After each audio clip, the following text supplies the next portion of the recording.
I'm Indy Nidell, and this is another exciting episode of The Great War on the Road. Now today we're going to be shooting at several locations from the Battle of Verdun, which at 299 days was the longest battle of the First World War. And in case you're wondering who these three fine, upstanding young gentlemen with me today are, these are some of the creators of the game Verdun.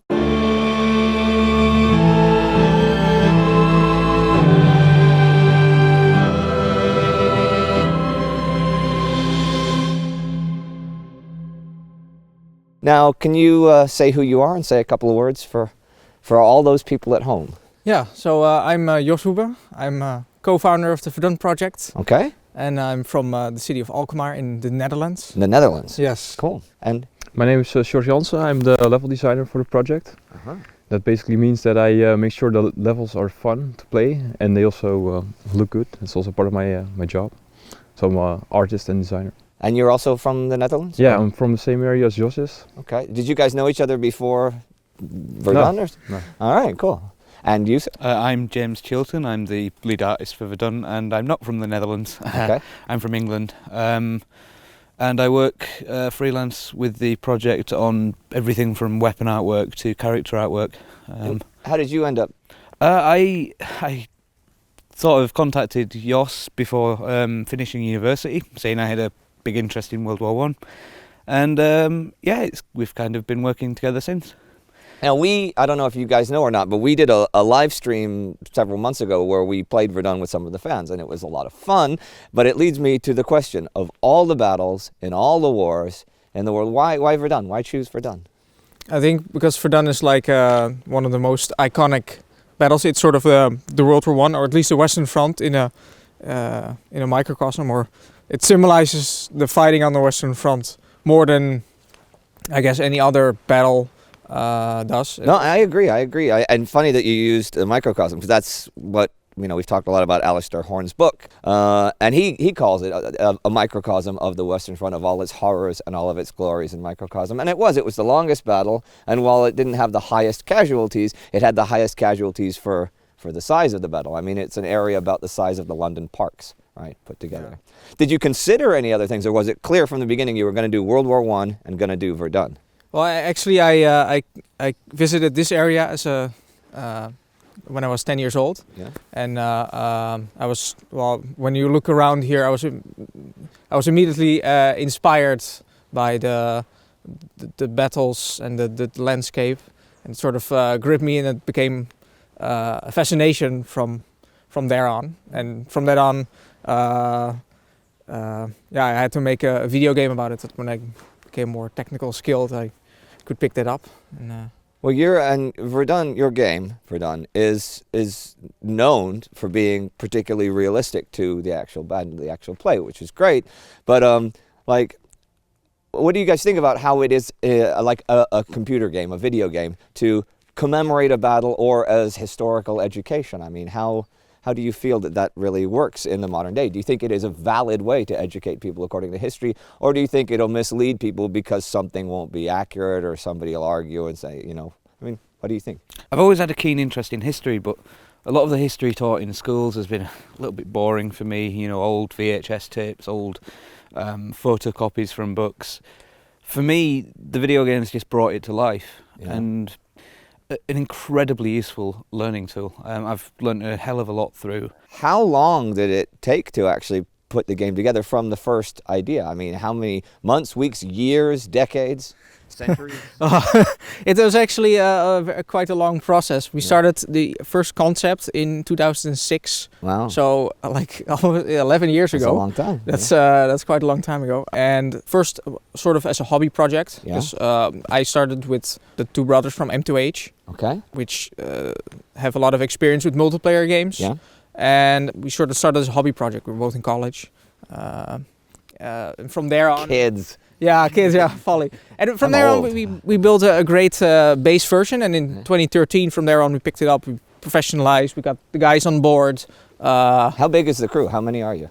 About 10 people. 10 people. That's pretty impressive. Because when you think of like Battlefield, there's tens of thousands of people. I've seen the credit list. Yeah. You're in it. I am.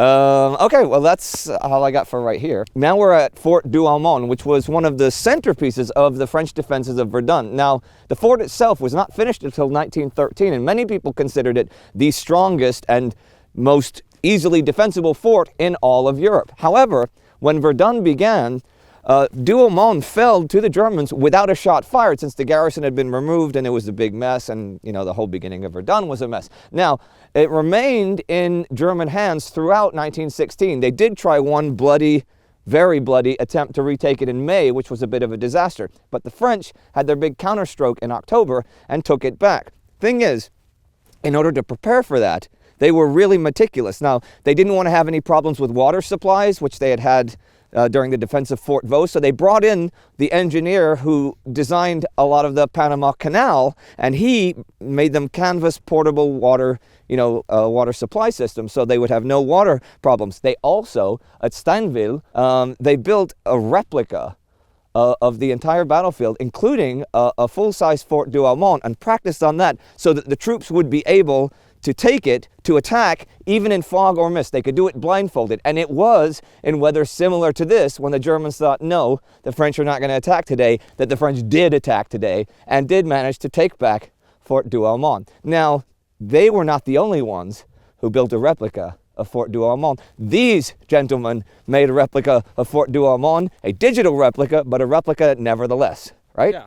Yeah, so we try to make the fort a one-on-one actually. We use geodata, and it's actually really interesting actually standing here right now, because we've seen all the photos, all the aerial photography, the historical photos, and the in-game scenario. And we just look at the entrance, and it's like really interesting to see the shape in its present day form. Well, the entrance is a bit, of a wreck right now, but yours is a bit less of a wreck?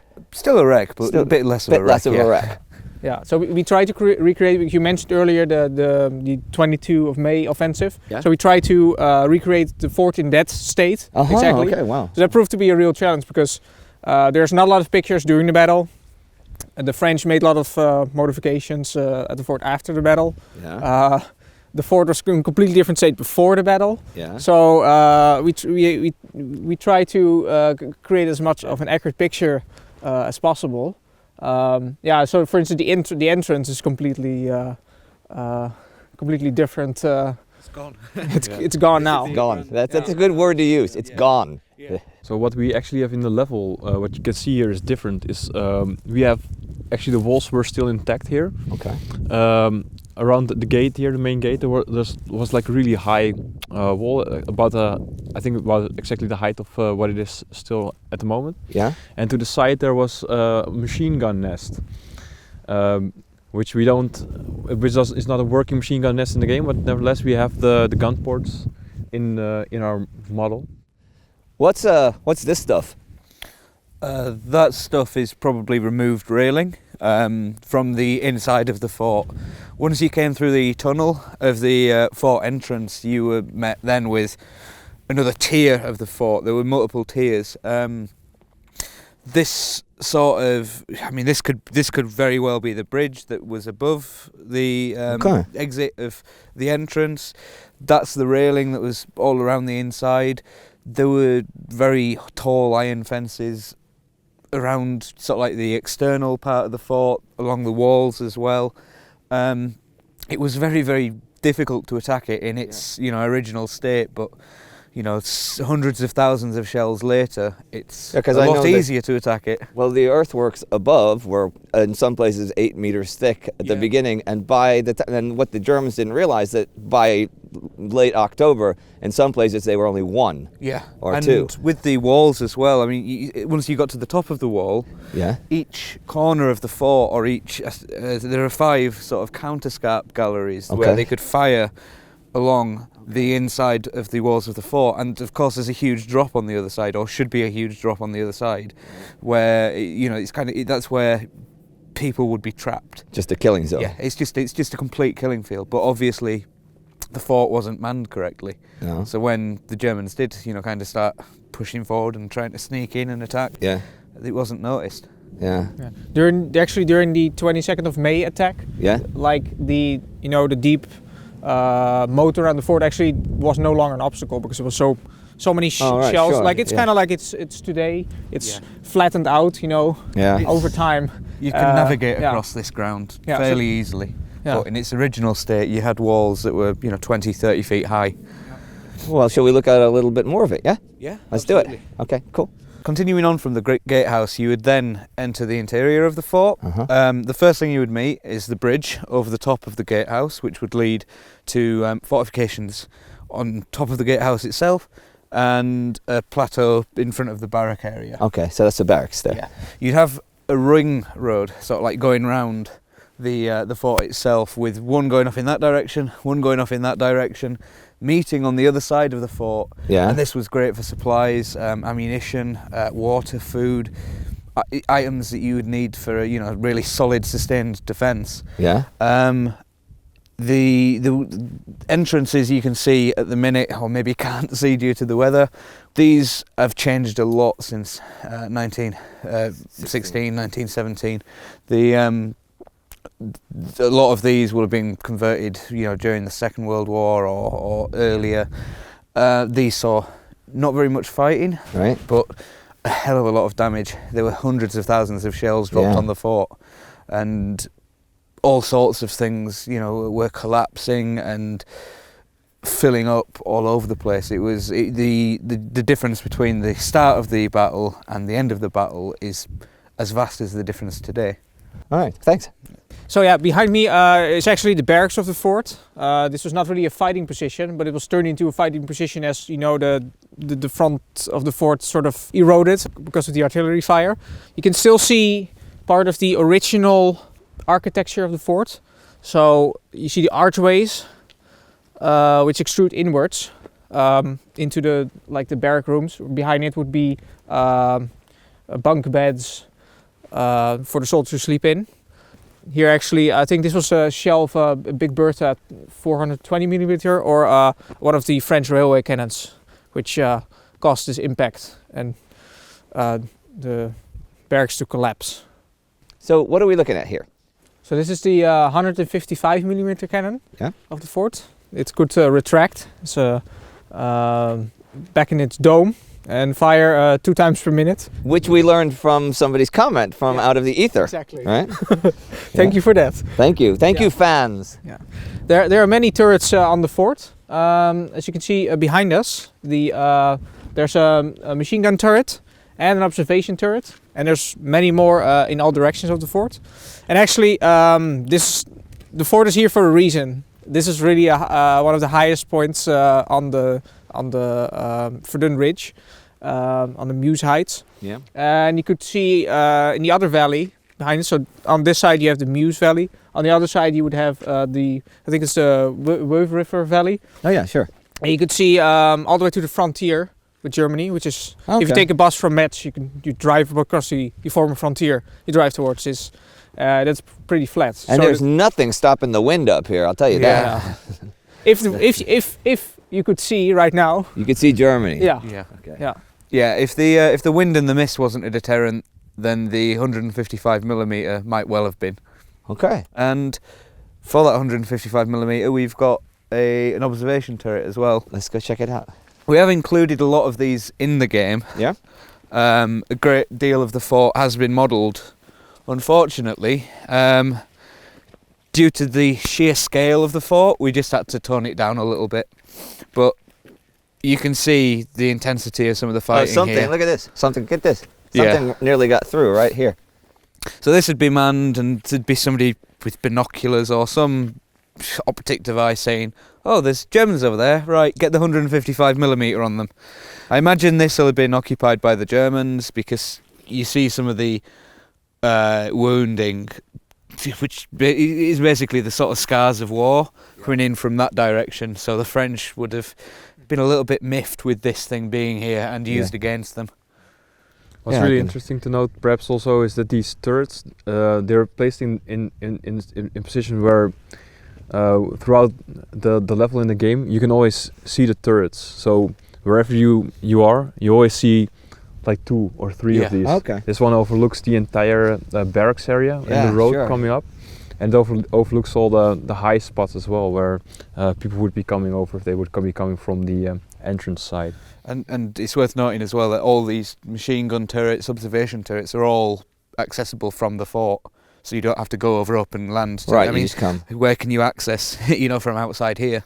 Yeah. It's everything is designed, for a siege. And if you get surrounded, you can access various parts of the fort, including the external walls, through tunnels and little galleyways and things like that. It was, you can knock this up, but you can't take it. Oh yeah.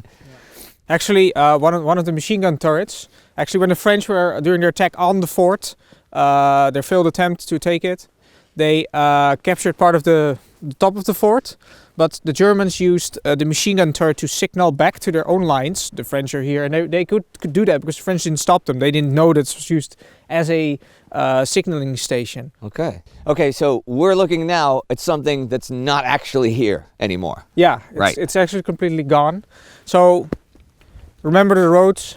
They entered on both sides of the fort. Yeah. They came out on the other side. There actually used to be a row of artillery bunkers here where they stored the ammunition on this road, which would be Okay. going down here. But the artillery did their work. I think about 120,000 shells fired by the French alone on the fort itself.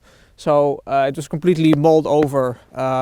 And in the game, you actually still have those bunkers right here. Now, how did you build them from photos, or how did you figure it out? Well, actually, there's not a lot of photos, but there's very few old postcards, which Okay. still have the original shape of the bunkers cool.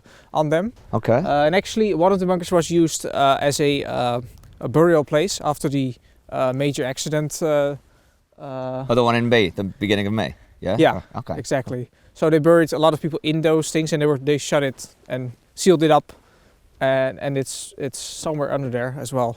Huh. So, and are we going down there or what? Yeah. Okay. Going down there. All right. Well, lead on. One thing I want to point out is this thing is added by the French after their recapture. This is not it wasn't present during the battles for the fort. Okay. Yeah, it's not very fitting with the nice stone masonry. What's it for? I think there's two observation Okay. things on this side.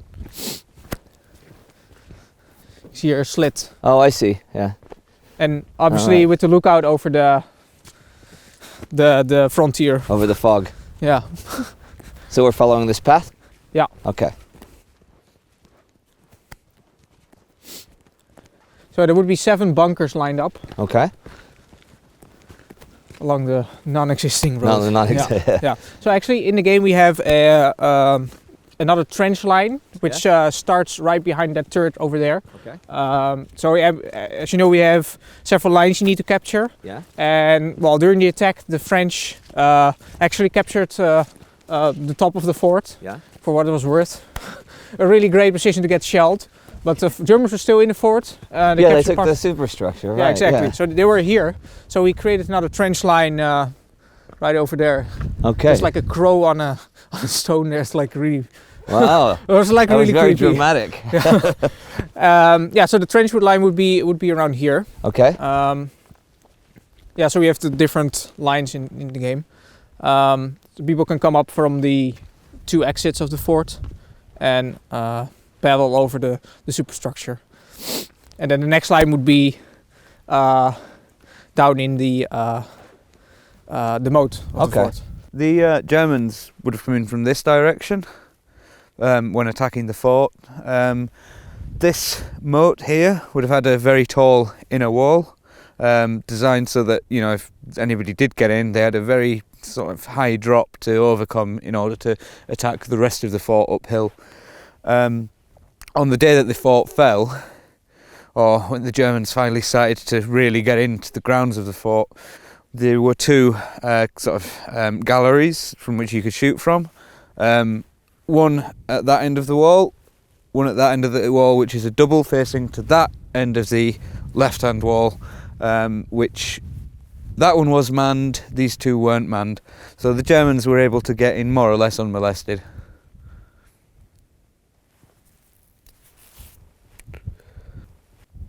Okay. Now this has been rebuilt some, right?